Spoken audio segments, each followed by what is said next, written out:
Hello everyone, and welcome back to the garage with Bonesaw. This time around we're looking at the German Tier 5 light tank, the Vk1602 Leopard. Now, the Leopard is a tank that I have a love-hate relationship with. There are times when I drive it and have horrible games, convinced that it's absolutely useless, won't touch it for about a month, and then I'll play another game in it and it will be absolutely marvelous, and I'll wonder why I ever stopped playing it. It used to be a Tier 4 light tank, it is now a Tier 5 light tank, and in both positions it's never been entirely adequate. When the Leopard came out, it used to be one of the best light tanks in the game, simply because it had no competition. This was before the Chaffee was around, this was before the T50 and the T50-2 were around, so realistically its only competition was the M5 Stuart, and it was just so much better than the M5 Stuart. But nowadays it has a lot more competition. It's like a lot of German tanks, it's simply been overtaken by all the other stuff that's been added into the game. But by no means does that mean the Leopard is completely useless. It just suffers from a couple of weaknesses that can be overcome with some skill and at other times with some luck. So first off, what's the biggest weakness of this tank? Well, really, it's the gun selection. In terms of armament, the Leopard is probably the weakest of the Tier 5 tanks. The Chaffee gets a 75mm gun, the ELC AMX, the French Tier 5 light, gets a 90mm gun. So in terms of firepower, the Leopard is most certainly one of the weaker tanks, which I find strange, because if you look at the history of the Leopard was designed in the mid-40s. It never saw, well, not mid-40s, early to mid-40s, middle of the war. And yeah, it never saw service. They built one prototype that was unarmored, it was just raw steel. And then the project was cancelled because it was believed that it cost too much to develop a new tank to replace the Panzer II-L, better known in game as the Lux, and instead they could just make a reconnaissance version of the Panther, which we know in game as the Tier 7 German Aufklärungspanzer Panther. The turret did see service, however. I know this sounds odd, but the turret design was deemed sound, and so it was used to mount on the Puma scout car, to equip it with a 50mm gun. The Leopard itself in game, however, doesn't get a 75mm. It was designed to get a 75mm gun in real life, but it was deemed unnecessary for a reconnaissance tank. So instead, it gets its real gun. It gets the 5cm L60. It also gets the 2cm Flak 38 and the 3cm Mark 103 autocannon. However, all of these guns are available to its predecessor, the Panzer II-L Lux. So at Tier 4, the Lux has the Mark 103, the 5cm, and so the Leopard is essentially competing at Tier 5 with the same guns it had on its predecessor. The only advantage that I know of is that it gets slightly higher rate of fire on the Mark 103, and that's it really. The Mark 103 is a good gun, but it has its quirks. At Tier 5, the 5cm is absolutely useless. It will bounce off of most of what you shoot at. You can get lucky sometimes and outflank things, but generally speaking, its average damage of about 70 per shot is really bad. Even with premium rounds, it's 130mm of penetration, which is still pretty bad compared to, the fact that its compatriots, its bigger brothers, the German Tier 5 mediums, all have access to 75mm guns, and its competition, tanks like the Chaffee, also get access to 75mm guns. So the Leopard is on the shorter end of the scale when it comes to firepower. However, the Leopard does have its advantages. First off, the Leopard is pretty quick. It's not the fastest, but with 60 kilometers an hour, it can definitely get where it needs to be. Secondly, it has a substantial amount of health, 440 hit points, which isn't the most at tier 5, but it's at the higher end of the spectrum. I believe the Crusader has 450, 10 hit points more. More importantly, though, is the view range. The Leopard has 380 meters view range, which is excellent. It also has a 700 meter signal range on its radio. So the Leopard is very good at passive scouting. You just drive to a nice bush with a good view, sit there, set up. If you've got, like me, you've got camouflage net and binoculars, just set up in the bush and just relay positions to your entire team. And that's really where the Leopard excels. It's also a very good late game assassin. With the Mark 103, you can really hunt down those wounded tanks, even if they're heavy tanks, because the Mark 103 has some very good penetration. It does, however, as I have mentioned, have its quirks, which I'll explain now. First off, the Mark 103 is an autocannon, so it can't shoot beyond roughly 250 meters. In a way, that's a good thing, because if you're passive scouting, you don't want to be shooting too much, so it kind of helps resist the temptation of just opening up on the first target that makes itself apparent. The downside is that you do need to get close to the enemy to engage them, and that means there's a lot of space where you can't shoot at them, but they'll most likely be able to shoot at you. Furthermore, the Mark 103 has a very high rate of fire. You can empty that magazine very quickly. That's a good thing in that you can unload a lot of damage very quickly. The downside is that the reload time is substantial, and if you just burst away and don't pay attention to aiming your shots, you can leave yourself in a position with an empty magazine, a long reload, and some very angry enemies wanting to fire back at you. The Mark 103 is also very consistent. Unlike the 2cm autocannons, which tend to kind of spread the second shot around a bit, the Mark 103 is very, very consistent, meaning you can accurately put out some fire at a distance. You don't have to be right on the enemy. The other advantage of the gun is that it has a very high penetration for an autocannon, about 95mm on average, which is very, very good. You can, generally speaking, damage most heavy tanks from most angles. The downside of that is that the Mark 103 has a very high tendency to bounce. Any mild angle can mess with this gun and cause it to ricochet, and a lot of your shots seem to just inexplicably ricochet, even on a flat surface. I'd say every 1 in 3 or 1 in 2 shots will ricochet, and so the magazine holds 4 bursts of 4 rounds each. So that's 16 shots, with roughly a third of those not hitting the target. That's close to 9 shots, and that really substantially lowers your damage, especially considering that this gun only does about 30 damage on average per shot.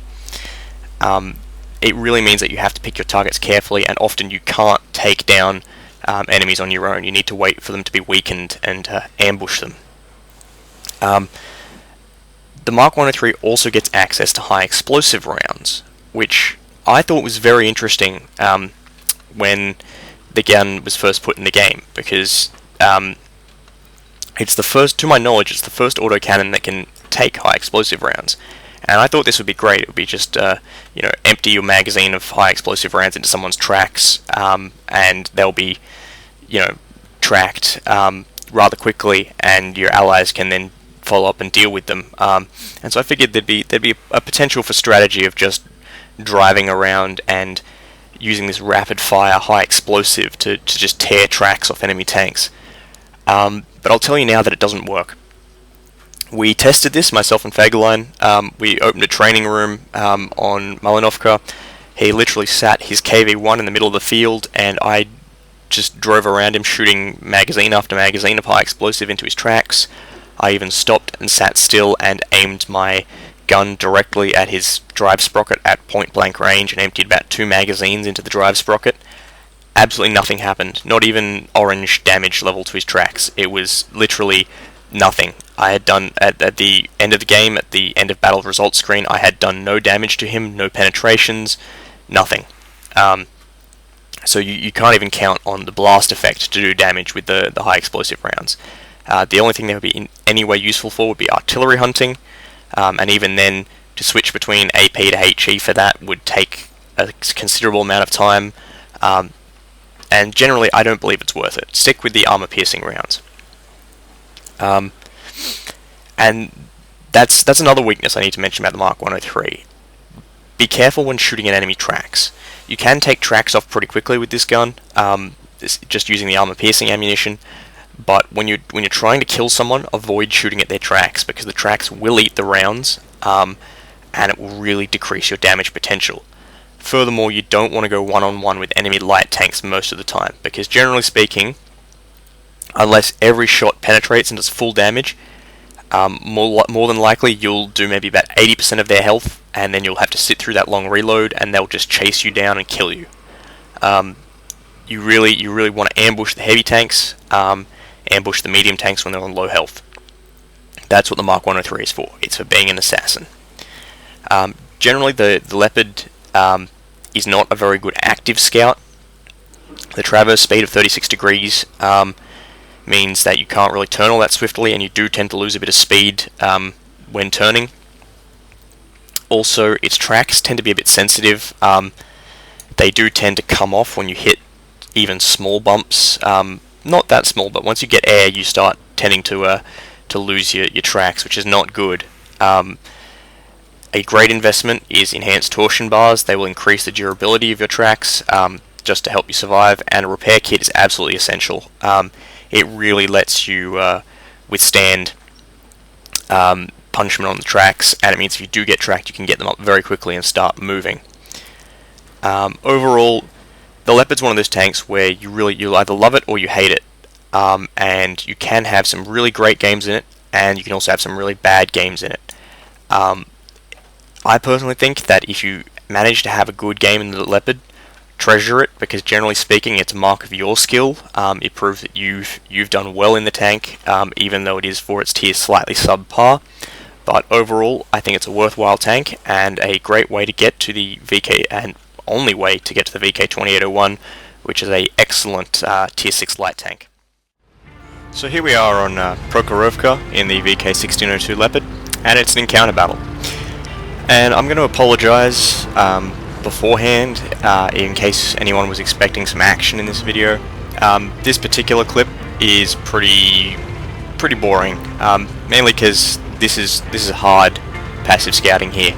I fire perhaps once in this game, and I do a little bit of damage with that, but mainly most of the experience I made in this game was from spotting for allies and keeping enemies spotted, and I managed to keep a good deal of heavies over on the cap spotted for our team, and it earns me about 1,000 experience without doubles. Even then, this was a 5 times weekend, but I'd already used up my daily bonus for this tank. So much like with any good passive scout, you want to head for a good location with bushes, and in this case the hill is perfect. If I was on the other side of the map, I would probably head either for that island on the A, B and C sectors, or along the 1 line.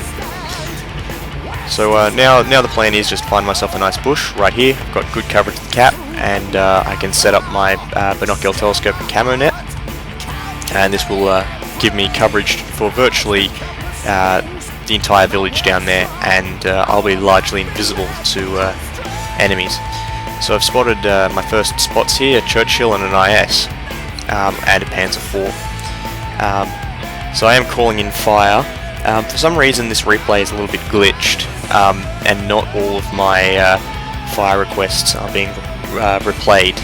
Only about, I think, a third of them are actually being displayed on the screen at the moment, which is a little bit disappointing, but that's generally what you do as a passive scout, is just set yourself up in a good position where you have sight of the enemy and just call in fire support on important targets.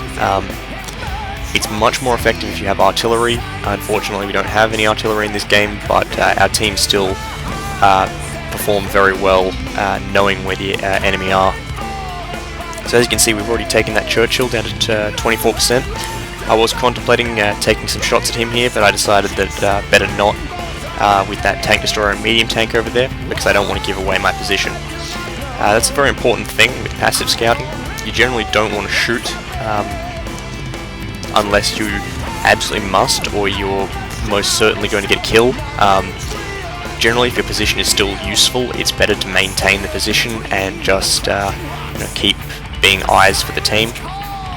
It can strain your patience a little bit sometimes, but realistically it's your best chance of survival and it can earn you some very meaty experience. Alright, so still watching this IS here, as well as a tank destroyer coming in on the right. I'm just going to mark him for my team. Some people rebind their Call for Fire key. I personally kept it on F2 because generally when you're just sitting still you don't need to have it in quick reach, but even then. So as you can see there, I used the Mark 103 and managed to set that IS on fire. Unfortunately I didn't get the kill. As you can see, it's very consistent, very accurate, and can do some good damage.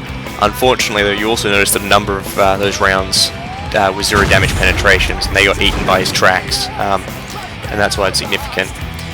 When you fire from a passive scouting position, it's very important to move immediately after. Generally you don't want to return to a bush you've previously been hiding in, but in this case I felt it was okay, because I was pretty certain that I hadn't been spotted, and it allowed me to spot that T25-2.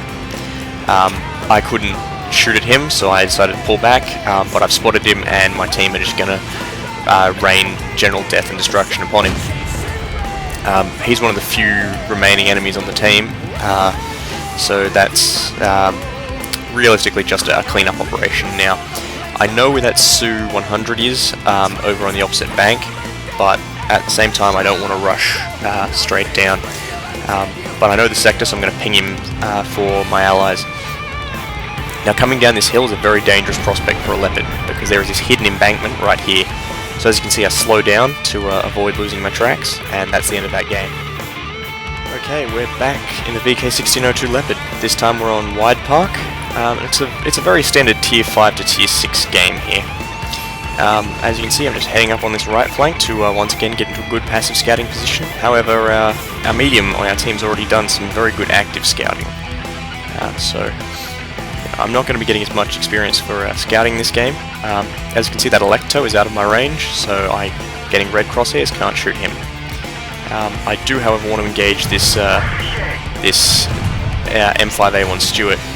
And there you can see the problem with the Mark 103. I'm just bouncing off his frontal slope, even though it's only about 30mm. So I'll just ram him in the side. Once again, bouncing, but back up to avoid enemy mediums. Once again, moving to avoid the Panzer IV. Get in here. Bounce a shot from the Panzer IV. He must be using armor-piercing ammunition. And so I'll finish him off, destroying his ammo rack. As you can see, the Mark 103 can very swiftly take out an enemy tank, provided that you keep those shots consistent. Alright, avoiding fire from that Cromwell. So I'm going to sneak around and try and get some shots into his rear.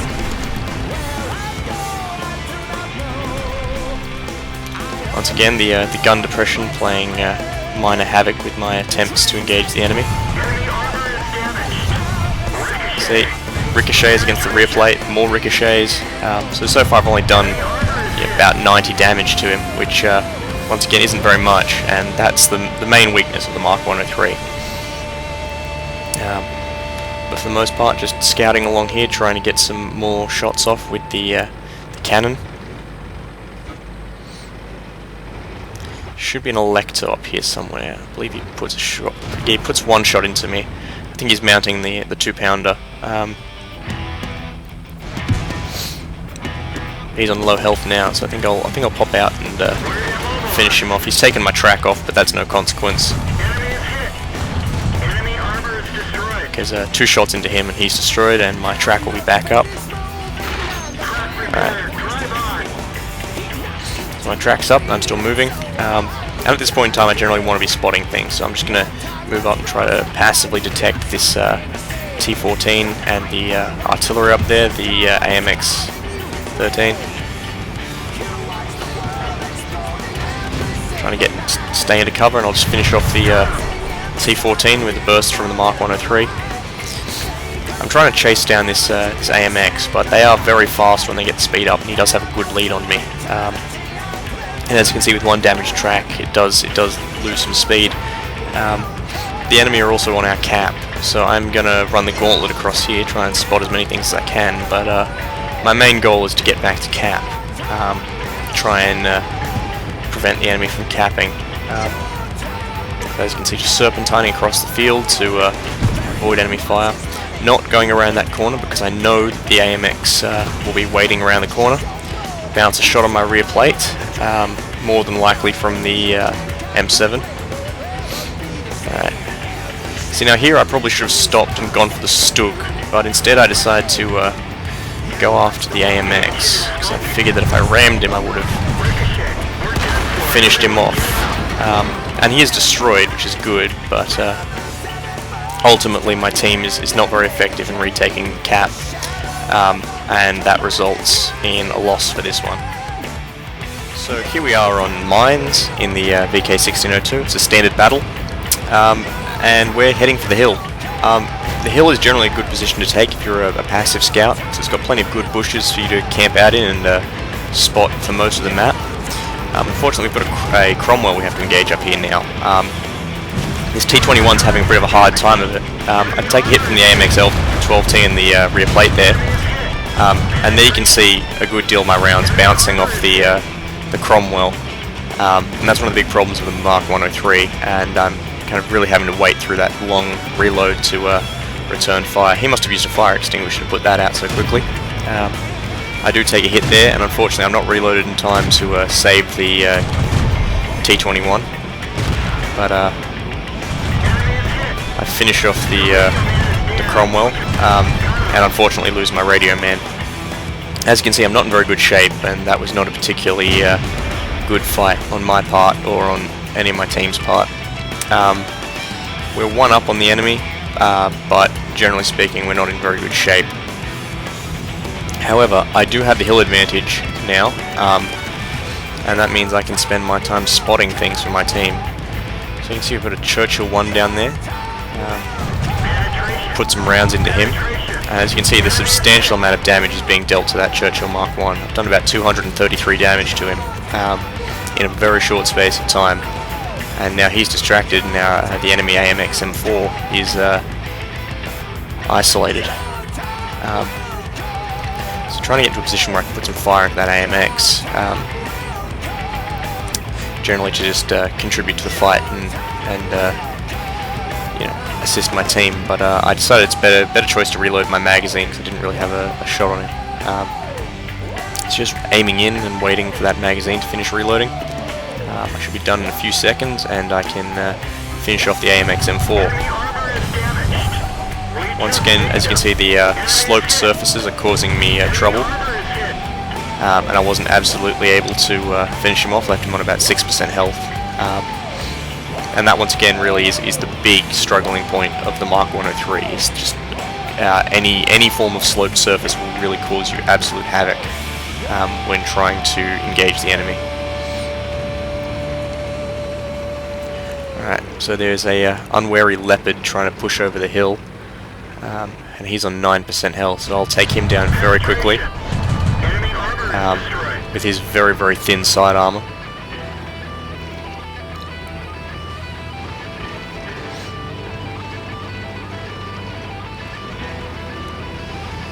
The Churchill 1 has been destroyed, and we're currently down by 1.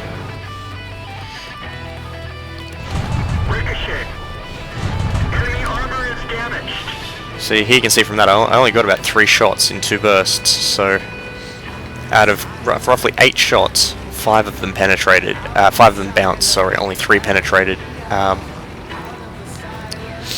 which can really be an absolute pain. But I think two kills so far, considering the state of my health, is pretty good. I've managed to take that KV's track off, but aside from that, not much. Which, as you could correctly guess, is quite frustrating. I'm just going to move over here to spot these tank destroyers for my team, because that will give us a better chance of pushing on the cap. Realistically, at this point in time, we really want to get onto the cap as quickly as possible. So I'll engage this Jagdpanzer 4, destroy him, and now it's time to return to cap. Unfortunately for me, I need to reload, and I also have the issue of that unaccounted for KV still lurking in the foothills over this side, and I really don't know where he is. And it's unfortunate that as I come down this hill, he's essentially right at the bottom of it, and he blows my track off, which ultimately spells my death.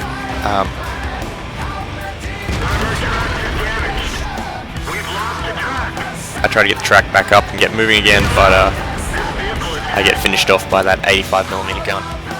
So this time around it's on Arctic region with the Vk1602 Leopard, and I've saved the best for last, so congratulations if you've made it this far. Generally speaking, it's another combination of passive scouting and engagement in this game. I'm just going to move to my first position. It's a really good bush for a passive scout like the Leopard. As you can see here, it gives you pretty much clear view to the enemy spawn, and with the high view range like the Leopard, you can really get those spots in on things like early game scouts as well as heavy tanks. So here we see I've got the Panzer IV and Wolverine spotted, and so I'm calling in fire on that Panzer IV, and he's gotten tracked, so I'm just going to finish him off with a quick shot to the ammo rack. I've also spotted 2 enemy heavy tanks, KV-1s. And that's useful because we now know where they are, and that'll be useful for our team engaging on the corner there. We've also taken out that Panzer IV who could have spotted our team and done considerable damage to our flank push. Now at the moment we only have about 2 friendly tanks defending top. So at this point in time I decided that I need to move my support up there. And that's why that bush there is a really good position, because it means you can very quickly move to support this top flank. So they've already spotted a number of things, and so I've decided it's best to move around and attack from the rear. If there was artillery in this game, normally I'd kind of head for the cap and go for those artillery positions, but there aren't any.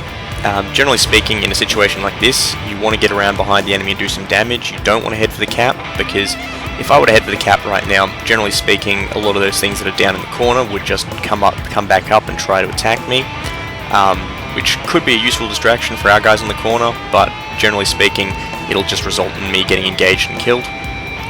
Alright, so I've spotted a M6 heavy tank here, and he's only just realised that I'm here, and he's also missed, so I'm just going to empty my magazine into him, and then make my way out of here. And that's generally what you want to do in games like this with the Leopard. You want to pop up and be a nuisance. You're not about getting kills, you're about preventing your allies from getting killed. Because see, this M6 is now going after me. He's ignoring our team. And this means we can have a much greater effect on maintaining this flank up here. And this is exactly the same as what I'm going to do here. The M6 has gone around to chase me, so I'm just going to come around to where he doesn't expect me. Well, speaking of not expected, that tree just got knocked over, and it's a tight T-34. So I'll take that. As I said, the Leopard is a great ambush assassin. If they don't know you're coming, just put some rounds into them.